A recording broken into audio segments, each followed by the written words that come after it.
They all look the same to me. What's the difference? Hi, I'm Phoebe. I'm an American living in London, and I like to knit, sew, and stitch. And today I'm on a quest for the perfect sweater. I'm going to take you through the first step of my journey. I'm going to be going through Petite Knit patterns, going through their differences, their relative popularity, and at the end, I will tell you which one I would choose for myself. I'm a relatively new knitter. I've been knitting for several years, and when I discovered Ravelry, I started looking at patterns for hats, cardigans, sweaters, children's wear, and every time I would search something, one name kept popping up near the top of the list, and that name was Petite Knit. At first I thought, why are all these people knitting petite sizes? And then I realized that the designer herself was petite. Like me, I'm 5'1", then that her patterns had a broad range of sizes. I'm finally attempting one of her patterns. This is the Storm Slipover Jr. And this is a vest that I'm making for my baby. I'm using Peer Gynt Red, color 4228. This is a great workhorse of a yarn. It's springy, it's fun, the textures show really well. And I'm beginning to understand the hype behind Petite Knit. And I'm already really happy with what I have so far. It's a great pattern. But I've been thinking that it's time for me to knit myself a basic crew neck sweater because I wear those all the time, like right now. So I'm beginning my quest for the perfect sweater. When I search sweater on Ravelry, 16 out of 48 patterns on the first page are all by Petite Knit. But I have certain requirements for the sweater that I want. And they are that it's simple, classic, stockinette, crew neck, and one color. So I noticed that Petite Knit has crew neck sweaters with simple construction, but they're either patterned or striped. So maybe I'll compare those later. But I limit my options down to 7 patterns. And so the options are, in alphabetical order, number 1, Monday, 2, no frills, 3, novice, 4, October, 5, Oslo, 6, Sonia, 7, Stockholm. So here on the spreadsheet, I have what I think are the most important categories, and that's gauge, yarn weight, suggested yarn, yardage, positive ease, neck type, shoulder construction, and difficulty. Afterwards, I'm going to have another table on the unique points of each sweater, summarizing my findings. And at the end, we'll talk about the popularity of each pattern according to Ravelry. I think it makes the most sense to sort by gauge, which is also related to yarn weight and suggested yarn, because I like to have an idea of how long a project is going to take before I begin. So let's start with the sweater with the finest gauge, and that is a Stockholm sweater. And this makes sense because it's made with 2 strands of silk mohair. After that, we have the Oslo. And on Ravelry, it says it's made with sport and lace. I think on the pattern it says it's sport and lace equaling a DK, but plenty of people use the fingering and lace combination. It's interesting because the gauge is finer than the following 3 sweaters, even though sport is thicker than fingering. And the needle size is actually bigger than the other ones as well. It's 4.5 versus 4 millimeters, which I find interesting. But as long as you hit gauge, plenty of people on Ravelry use the fingering and lace combination for the Oslo sweater. So the Monday, no frills, and October all have the exact same gauge, and they all use the fingering and lace combination. And let's move on to the Erin sweaters, and that's the Sonia and the novice sweaters. And the novice has the largest gauge. And that makes sense because it's satisfying for beginners to have a quick project. And so this is going to be the quickest project of them all. Let's take a quick look at the yardage. The novice is the best bet if you want to save on yardage. And the rest are all similar, except for the October, which takes a bit more yardage, and the Stockholm, which is the biggest yarn eater. For positive ease, the novice has the least positive ease of 5 to 10 centimeters or 2 to 4 inches. After that, you have a few sitting around 15 centimeters. That's the Stockholm and the no frills.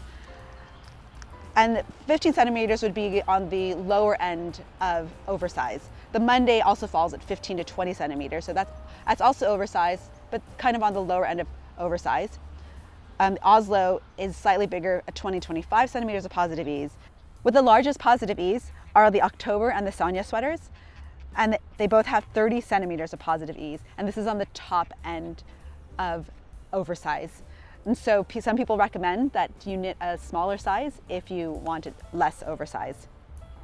So the neck type, most of these are folded rib. Folded rib is really nice because it makes a neat neck. They're stretchy, it's cushy, it's comfy, and it avoids the weight of the finished sweater pulling and stretching the neck out.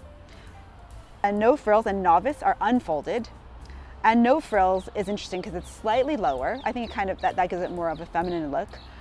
The novice is higher and unfolded. And then we come to shoulder construction, drop shoulder, raglan, and round neck. Some people actually like to sort sweaters by shoulder construction, and I think that categorization has a lot of merit because people tend to have a preferred style. And to be fair, all of Petite Knit crew neck sweaters could be knitted in a single color, even if the pattern calls for stripes or for a pattern. And so shoulder construction actually might be the most important category. But to keep things simple for this video, I've only chosen the ones designed specifically to be a solid color. So what's the difference between these three types of shoulder construction? So raglan is probably the most classic for top-down sweater construction. And here, I will show you an example of raglan. This is a cardigan that I made for my baby. And as you can see, can you see? As you can see, there are diagonal increases running down from the neck to the armhole. Let me tell you an interesting fact about raglans. They're actually named after a historical figure from the 19th century named Lord Raglan. Raglan is actually the name of a picturesque village in Monmouthshire in Wales. And Lord Raglan, he wasn't from Wales, he was born and raised in Gloucestershire. But when he became a lord, that was the honorific title bestowed on him. So Lord Raglan earned his reputation by fighting in a lot of wars in the 19th century. And he actually lost his arm. His arm was amputated after the Battle of Waterloo in 1815. Interesting story, after his arm was amputated, he asked to get it back so that he could retrieve his wedding ring. After his arm was amputated, it was very difficult for him to fit into his coats. And so he designed the top-down raglan construction so that he could fit more easily into his clothing. The next shoulder construction in this list is the drop shoulder. And these have been really popular because of the popularity of the oversized look. So the sweater I'm wearing has a drop shoulder.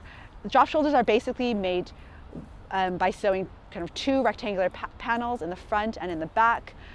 And then the shoulder begins lower. That's why it's dropped. So the shoulder begins here. It's a quite simple, easy construction. The novice sweater on this list is made with a round yoke. That's probably the simplest construction of all because the increases are worked directly into the round. Probably the most famous round yoke example there is the ranunculus sweater. This is a super popular sweater. And the difficulty of these sweaters, most of these range between 3 and 4 stars out of 5. So the intermediate level, but the novice is 1 star. So this is the easiest sweater on the list. It's great for beginners. Summarize my findings plus info I've gleaned from vlogs and Ravelry. So this is not a exhaustive or super technical list of points. I'm not going to super detail on short row shaping, but if you knit any of these and you've had experience in the construction, then you have some comments on the unique ways that they're constructed, please let me know. So let's begin with the Stockholm. This is the only one knit with 2 strands of silk mohair. Well, actually the novice mohair is also knit with 2 strands of silk mohair, but that gives it a luxurious, soft feel. It's also probably the most expensive sweater to make because of the 2 strands of mohair. Some vloggers have said that the sleeves are more fitted than the others, and so what they do is they just make less decreases along the sleeve. It has less positive ease than the others. It's still relaxed, but it's on the smaller end of relaxed or oversized. Let's move on to the Oslo. So online, people have had entire discussions about the difference between the Oslo and the Stockholm because they looked quite similar when the Oslo came out. But the Oslo has more positive ease than the Stockholm. It has 20-25 centimeters versus the Stockholm with 15 centimeters. And the shaping on this one is unique because there are no short rows. So it's constructed by creating a trapeze shape in the back rather than just a rectangle. It also has some waist shaping and has a slightly higher neck. So moving on to the Monday. People have said that this fits like a crew neck sweatshirt. And interestingly, the ribbed cuffs on the sleeves are longer than on the other sweaters. This sweater does use short rows, which raise the back slightly and creates a slightly higher neck. And there's a multiple stitch raglan, which I think is a nice detail. The no frills, what makes this one different from the others is that the unfolded neck sits a little lower in the front. The single stitch raglan, which makes it different from the Monday, means that the no frills has an elegant, subtle raglan seam. It has 15 centimeters of positive ease, which is the same as the Stockholm, and has a slightly shorter length. The October has some details that set it apart from the others. First, there are the 2x2 edges, ribbed edges on the bottom and the sleeves. And then there's the split hem. And it's also on the top end of positive ease at 30 centimeters. So people have recommended knitting a smaller size if you want it less oversized. The Sonia also has 30 centimeters of positive ease, but it's knit at an Aran weight, which makes it a faster knit.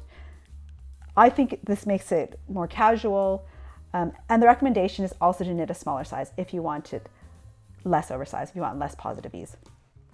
And finally, we come to the Novice. It has the simplest construction because the increases are created in the yoke. So this isn't a raglan or drop shoulder. There's also less shaping in this sweater. And so this is a great sweater for beginners.